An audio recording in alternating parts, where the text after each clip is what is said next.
Šta je sad ovo? Što je srebro ovo sada? Pa krompir. Joj, pa kakav krompir?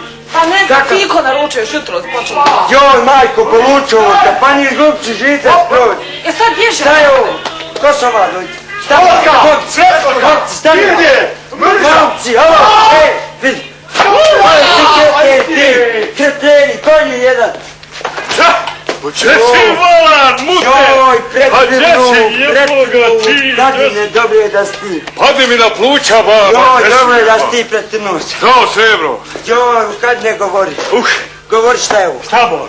Šta je ovo? Koje? Evo ovo ovdje. Šta je ovo? Nije neka ambalaža, ali krompir, bolan. Kakav krompir? Roze, glamočki, ko bombona, bolan. Joj, nosi mi iz kafane. Šta, bolan? Nosi mi ovo iz kafane, ne mogu ovo gledati. Koje, bolan? Goni. Po 5 granica sam prošao, jebote, da ga nosim. Gdje ću ga nosit, jebo? Htjeli me hapsit, bolan. Pa ja se s ovim više ne vraćam, jeboga. Ko je naredio? Pa ko je? Kecman!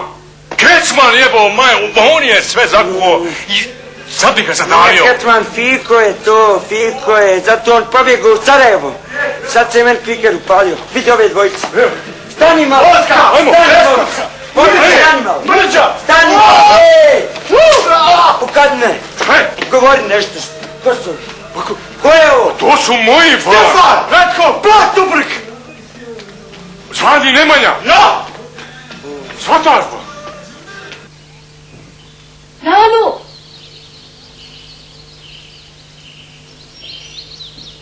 Nanu! Nosi ovo, goni, nek na moje basama te prenesu. Nek nosi je na basama. A ja? Jesmo se dogovorili? Jesmo, Han! Jesmo! Evo da to znači da u naše praktično, ja našem interesu da to što prije onaj... Odlično! Jel? Odlično! Ajmo! Joj, ukadne.